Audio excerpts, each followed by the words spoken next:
The next speaker holds a master's degree in general mechanical engineering with a specialization in material science. Since 2019, he has been working on the further development of biopolymers at the Fraunhofer Institute for Chemical Technology in the Department of Polymer Engineering. His credo is unlocking the full potential of PLA, pioneering a sustainable future through innovative polymer design. We can now listen to his lecture with interest. Development of high-temperature resistant stereocomplex PLA. A warm welcome to the next speaker. Here is Sebastian Körber from the Fraunhofer Institute for Chemical Technology, ICT. Welcome.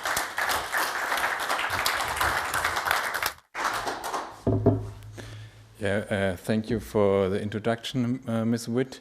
Here are my slides. Warm welcome, or hello from my side. Before talking about our developments in order to increase the temperature resistance of PLA, I would like to shortly introduce my institute, which is the Fraunhofer Institute for Chemical Technology. As all Fraunhofer institutes, we are an application-oriented research institute with the immediate benefit for the economy and the society. And we are one of 74 Fraunhofer institutes, and we are located in the south of Germany, close to Karlsruhe, in the Pfinstal area. I'm working together with 540 colleagues, and we are working in 6 different product areas, and I myself are working in the department for polymer engineering. More specific in the group for material development and compounding technologies. And in my group, we have more or less 4 main research areas, which is polymer recycling, which means, for example, the odor reduction of recyclates or the reduction of unwanted additives, like, for example, forbidden flame retardants, the use of extruder for reactive extrusion, like, for example, the polymerization of TPU or PLA, and the online characterization of these reactions. We are also doing functional compounds, for example, electrically or thermally conductive modified compounds.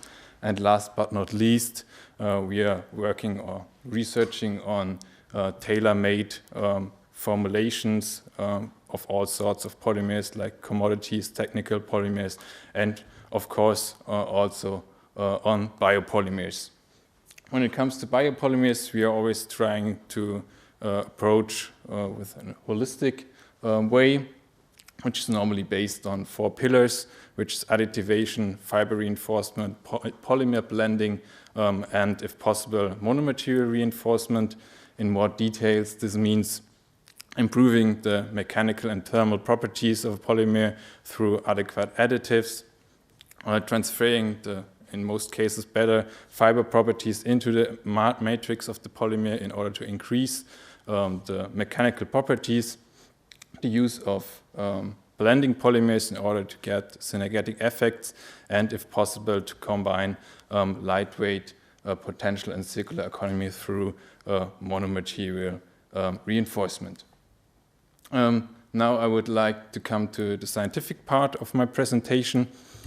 It is well known that PLA is a good sustainable alternative to a lot of fossil-based polymers, but as already mentioned, PLA has its limits when it comes to thermal and hydraulic stability, and these limits often restrain the use of PLA in demanding and technical applications. And one possible solution to overcome these limits of PLA is the stereocomplexation of PLA, which really provides a robust approach to significantly enhance the thermal stability of PLA. However, the production of exclusive stereocomplex crystallization, which is necessary for high thermal stability, is very hard to achieve, and the solutions described in literature are either ineconomic or non-scalable.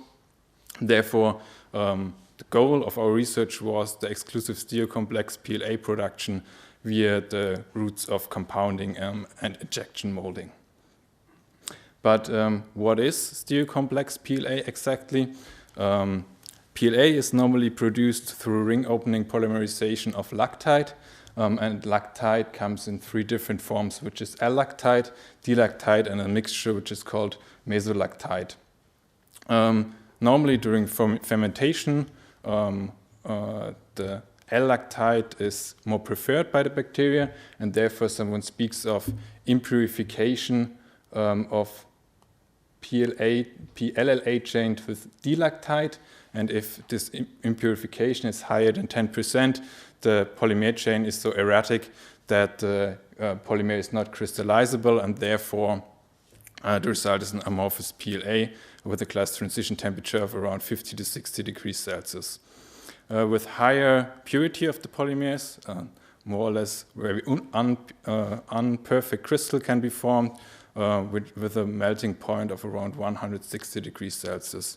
With the highest purities of around over 99% optical purity, the highest melting point for PLA which can be achieved is around 180 degrees Celsius. And now in the 1970s, researchers found another form of crystal, which is the so-called stereocomplex crystals, which can be formed if very pure PLLA and PDLA chains are aligned side by side. And these stereocomplex crystals have a melting point of around 230 degrees Celsius, which is 50 degrees higher than standard PLA. However, during cooling of a mixture of PLLA and PDLA, both forms of crystals occur. The 180 degree melting point homo or alpha crystalline polymer and the stereocomplex crystals. However, as I already mentioned, for high thermal stability, pure stereocomplex crystallization must be achieved.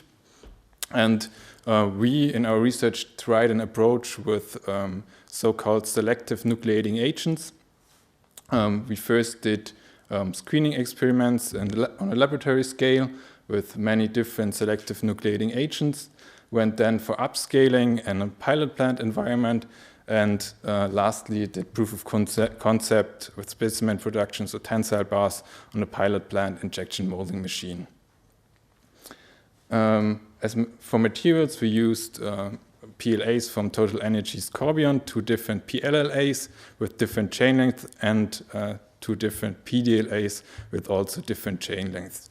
We used 6 different in literature described selective nucleating agents and 1 talcum as standard nucleating agent as reference.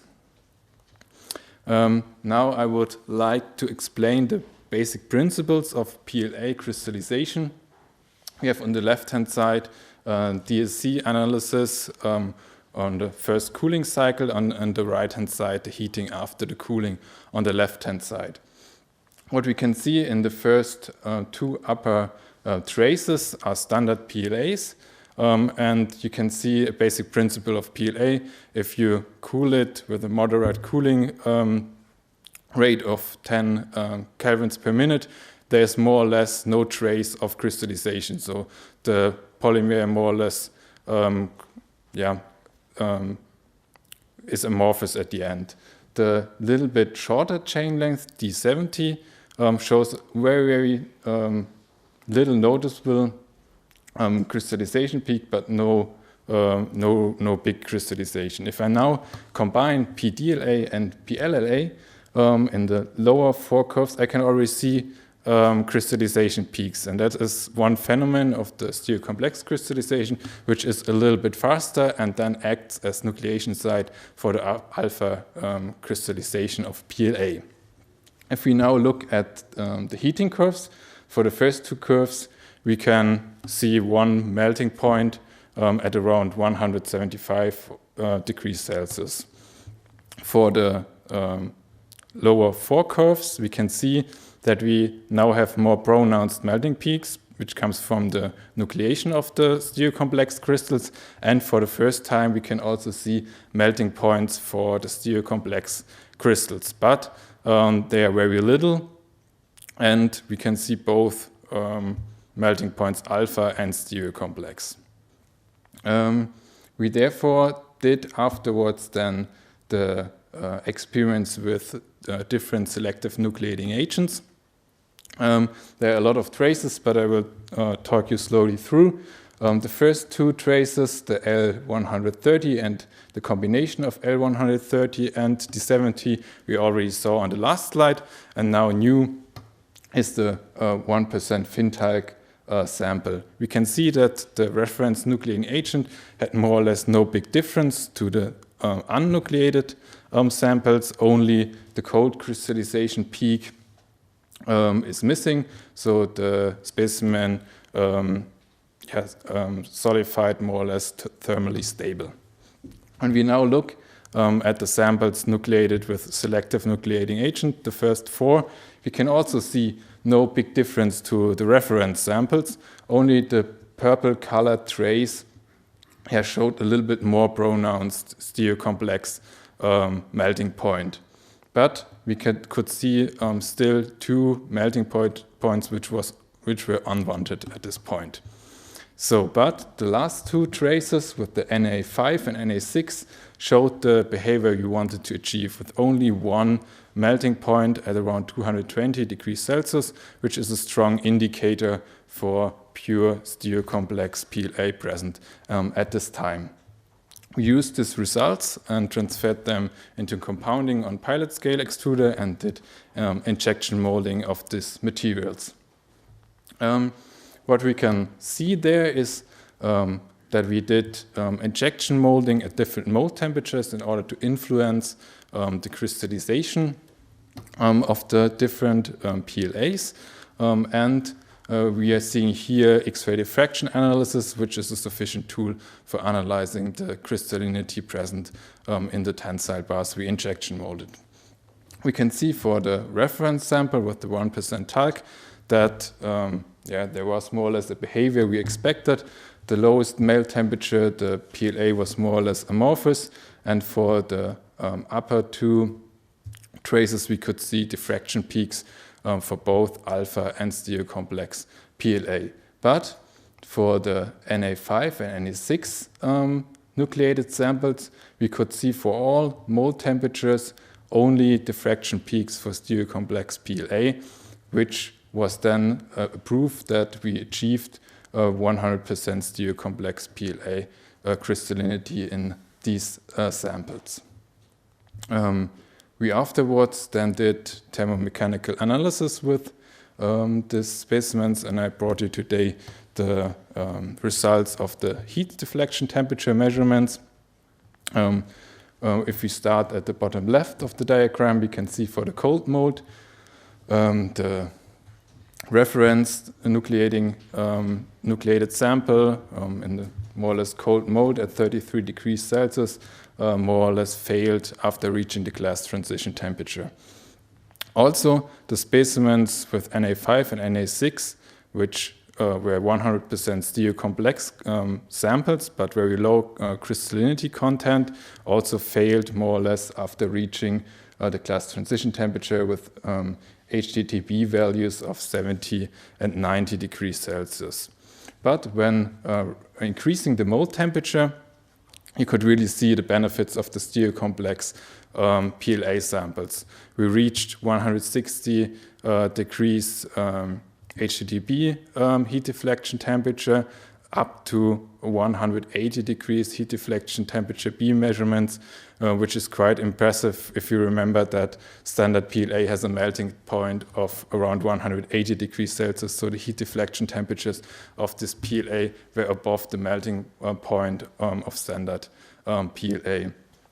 And with these results, we proved that injection moldable stereocomplex PLA offers the possibility for high-quality temperature-resistant PLA for technical applications. I want to underline these results with a short video. What we can see here are three different samples in a convection oven. One amorphous PLA at 170 degrees Celsius more or less fails after a few seconds.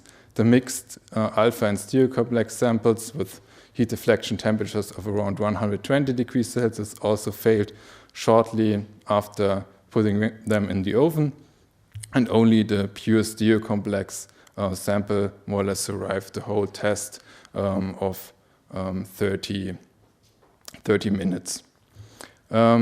These results were already good, but we wanted to improve further, and what we did there were tests or compounds with glass fiber loading in the PLA with 10, 20, and 30% glass fiber loading, or short glass fiber loading.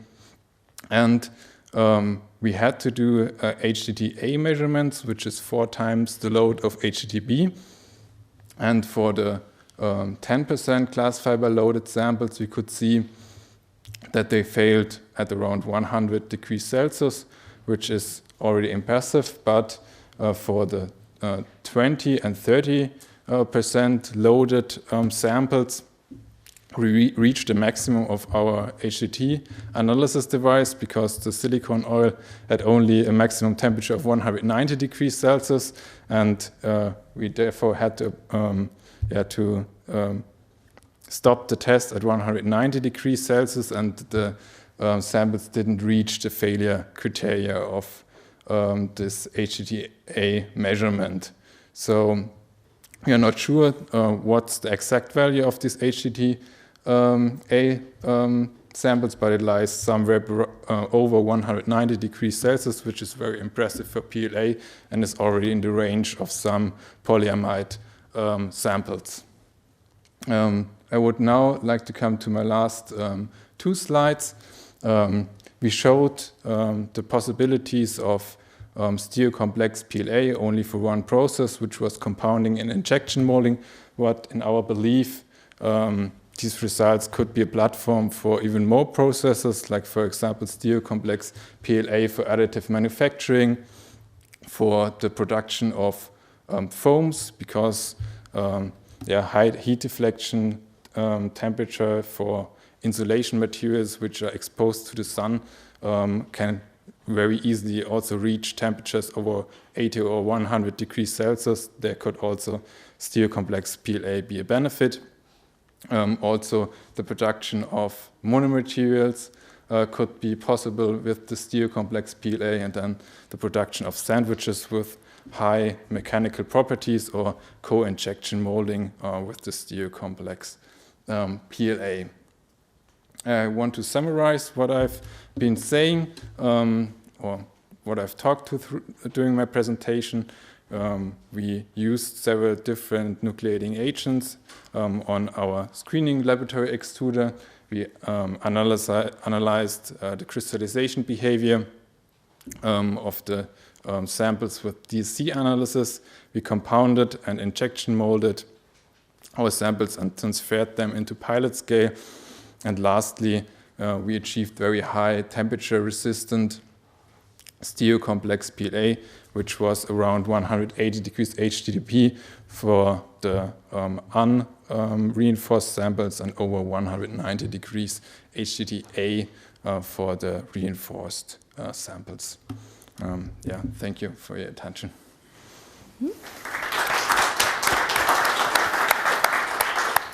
Thank you very much, Sebastian Körber, for the great lecture. And now we would like to invite you again to ask your questions, if you have questions to Sebastian. Okay, there is one. Great. Take care about safety. Yeah. What were the processing conditions when you evaluated the different nucleating agents? I saw when you evaluated the glass fiber, it were 140 degrees C of mold temperature, but I do not remember exactly when you... If you have the possibility, you can go back a few slides, and then I can show you again. Can we please get some technical support and see the lecture again? Yeah, we did different mold temperatures, like 30, I think 110, 140, 160 degrees Celsius mold temperature. And they reached the HDT of 160, 170 degrees, which... At over 110 degrees mold temperature. Okay, so also with a relatively high cycle time. Yeah, but it was shorter than the results you showed. We reached cycle times of around 40 seconds and still had very solid tensile bars, which can't be extracted from the mold very easily. Okay. Yeah, I think that's the benefit of the stereocomplex crystallization, which usually is a little bit faster and at higher temperatures than the standard alpha crystallization of the PLA. Okay, thank you. Mm-hmm. Great. Are there further questions from the audience? If not, I got one. So stereocomplex crystallization of PLA is very interesting. How about the degradation properties of those PLA compounds? Usually crystallization is really the opposite of the biodegradation. That polymer, is that also the case for stereocomplex? I don't know exactly, but as far as I know, I've heard from research of one of IAP, which I think there are also colleagues here, and they did degradation investigations on stereocomplex fibers, and they couldn't see a big difference in the degradation. However, I think that the fibers have a very big surface, and therefore it's hard to, I think, distinguish between standard PLA fibers and stereocomplex fibers. From the literature I read, if I remember correctly, there was more or less written that because of the high crystallinity and the more tight packaging of the stereocomplex crystals, degradation time will be lower than for standard PLA, which I think for technical applications of PLA could be beneficial. Yeah. So that would be my last question.